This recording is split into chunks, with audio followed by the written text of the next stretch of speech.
Good morning and welcome to Backyard and Beyond. And we have live in full color here in our studio, Denise Coder. Good morning to you, Denise. Good morning. You know, it's Go Red today. And you know, yesterday I told everybody about that. And guess what? I have one little spot of red. You do. You're sporting the color. Yes, and I hope other folks remember to do that too, because that is an important day. But we're here today to talk about the health fair coming up in February, and we are in February. Yeah, actually, health fair is March 31st. Oh, okay. But in preparation, yes, right? We yes. do blood draws in preparation for health fair. So you better be thinking about that before that final day gets here, when you can talk to somebody about the results of your blood draws. So when are you doing blood draws? You've got quite a few choices for people. We do. We try to go out to some of our outlying communities for convenience sake. So our first one is actually scheduled for Wednesday, February 16th at the Messina Medical Center. Then we have one on Thursday the 17th at the hospital, Monday, February 21st at the Griswold Medical Center, another one Friday, February 25th at the hospital. On Thursday, March 3rd, we'll be at the Health and Wellness Center in Anita, and then we have two more at the hospital on March 11th and March 18th. Now, there's no certain time as to how far ahead you get those blood draws, right? I mean, you could get a blood draw the day before, not in your schedule, but what I'm saying is it's not like you have to get them 2 weeks ahead of time to be accurate in terms of their results. Right, because normally what you're doing every day isn't going to make a difference the next day. Let's put it that way. The status of what we do with your blood draws, for the most part, is accumulation of your lifestyle. So we do these within the couple of months before health fair just to try to get, there are a lot of people that do it, hundreds of people. So we have to kind of spread it out a little bit to get all that work done. And that's why we start as far in advance as we do. And I know for some people, this doing it annual is really a great idea. Are there some people who say, oh, if you don't do this maybe every 2 years, every 5 years, are there groups of people that you recommend maybe don't do it every year? Well, generally, the younger you are, the less frequently you would need to do it. But there are certain people, even younger people, who have family risk for certain things that would, we would encourage them to still do it more frequently than usual. Generally, when you're younger, maybe every 5 years or so.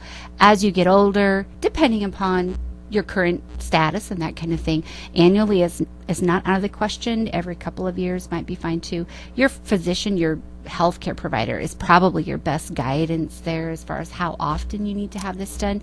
We try to do blood draws even if we don't have health fair at least once a year, and many times we're doing them in the spring and the fall, at least the blood draw component. Okay, so give people lots of opportunities to do some preventive care. That's if we could all do more prevention, we'd save on our health bills and we'd feel a whole lot better. So getting these blood draws does help in terms of kind of stopping some things before they get too serious. Now, what about time on each of these? Are they all at the same time?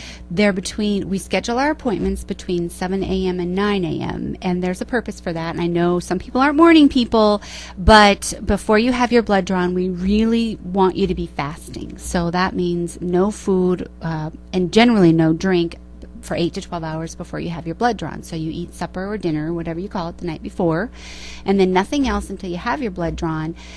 There are some exceptions. You can have water and black tea and black coffee, no cream or sugar in that, and generally we recommend you take your medications like you normally would.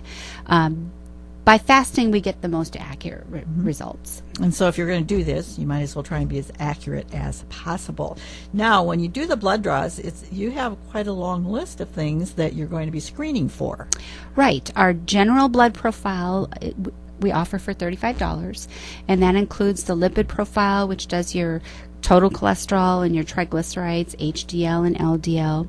We also do glucose. In this case, it'll be a fasting glucose because you've been fasting, and that's a screening for diabetes. And then we do some of the regular blood cell tests like hemoglobin and white blood cell and red blood cell and hematocrit. And then we have liver, kidney, and thyroid function screenings as well. So it's pretty comprehensive in that basic panel. You can add an A1C onto that for a total of $47. And we don't do the A1C separately. So if you want an A1C, you're going to have to get the blood profile with it for a total of $47. And we would recommend A1Cs First of all, certainly for diabetics, it's recommended that they have their A1Cs done every 3 to 6 months. And then people who might be at high risk for diabetes, who've maybe not been screened before, have family history, that kind of thing, wouldn't be a bad idea. It's not going to hurt to have your A1C done if you don't have any risk or if you don't have diabetes. But generally, those are the two populations we're targeting.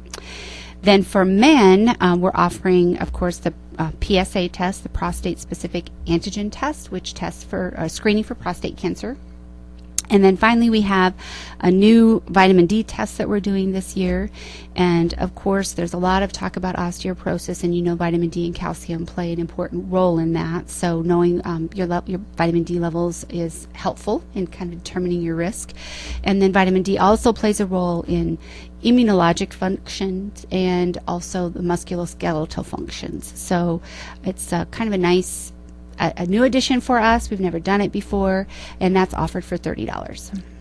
And I think if you've been aware of, what's in the news, sometimes this vitamin D is saying people are not getting enough sunshine. We're not getting outside. And then, of course, you don't want to be in the sun too long because you want to get sunburned. So it's sort of a little bit of a question. But I think you don't have to be in the sun that long to get vitamin D. No.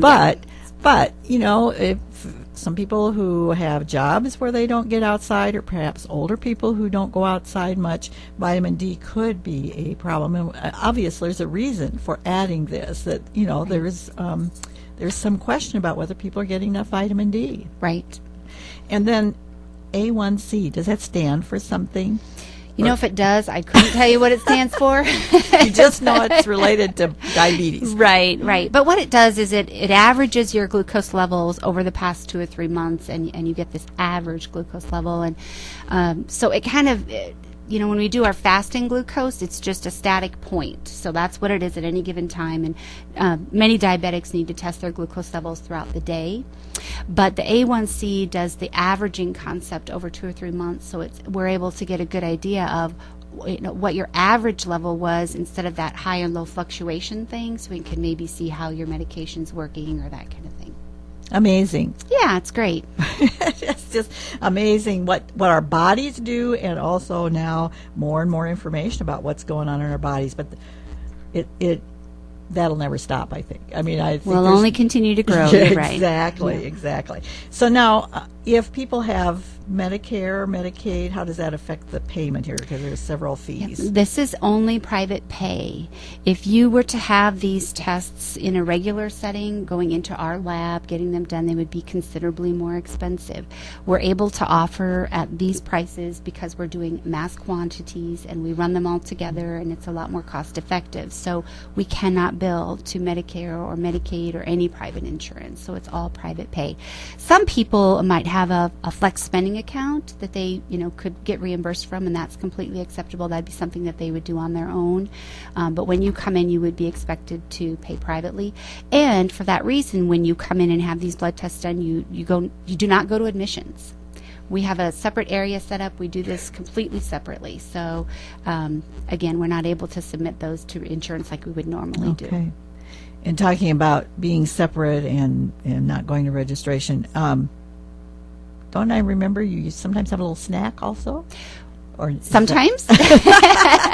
We do at the hospital, getting that into the outlying areas and having room for that. Sometimes we're not able to do that there quite as easily. So don't count on it. Yeah, at the hospital there probably will be muffins and juice, but at the smaller medical center areas, they're just, with the numbers of people and all of our equipment and things, it's a lot harder to provide that. So really sorry to those outlying communities, but we are trying to at least get into your community for that convenience. Yeah, you're going to save some cost on your gasoline to drive to Atlantic. So that's really, really important.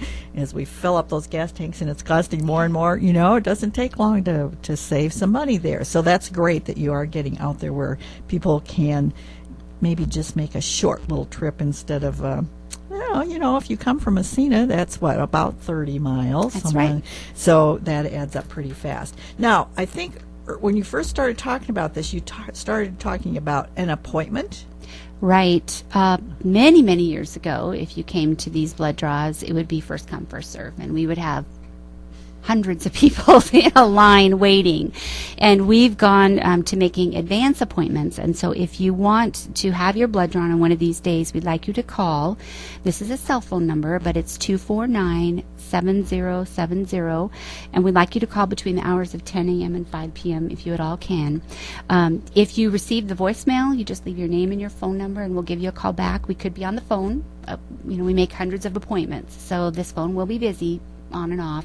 So if you just leave your name and number, we'll give you a call back and get you scheduled into one of those times. Okay, 249-7070. That's a relatively easy number to remember. And again, just to end up, let's have you give the dates and places again. Sure. So Wednesday, February 16th at Messina Medical Center. Thursday, February 17th at the hospital. Monday, February 21st at Griswold Medical Center. Friday, February 25th at the hospital. Thursday, March 3rd, will be at the Health and Wellness Center in Anita. And Friday, March 11th and 18th, we'll be back at the hospital. Once you have the blood tests done, we hold those results until health fair on the 31st. And then if you're not able to come to health fair, then we'll mail them on April 1st. They'll be mailed out. Okay. Thank you very much to Denise Coder, who's Community Health Coordinator for CCHS, for bringing us up to date on the blood draws getting ready for health fair. And until next time, here's a thought. Those who complain about the way the ball bounces are often the ones who dropped it.